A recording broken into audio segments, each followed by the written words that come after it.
Mga tol, kilala niyo ba si King Lux?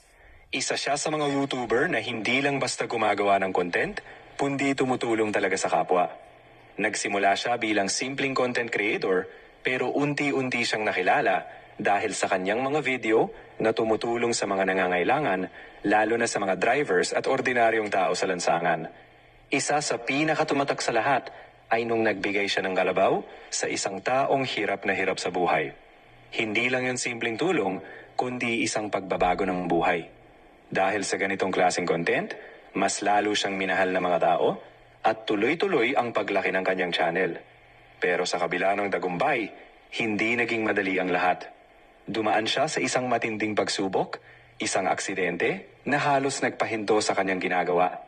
Maraming nag-alala, maraming naghintay, at hindi rin naging madali ang kanyang paggaling. Inabot ng panahon, tiyaga at lakas ng loob. Pero hindi siya sumuko. Unti-unti siyang bumangon hanggang sa makabalik muli sa paggawa ng videos. At ngayon, pagbalik niya parang mas lumakas pa siya. Kahit bagong upload lang ang videos niya, nagiging viral agad.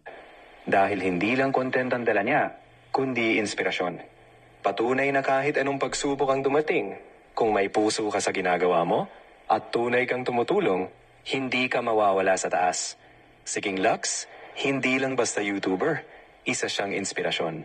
At ngayon, mas handa na siyang tumulong at mas handa na siyang bumalik sa tuktok.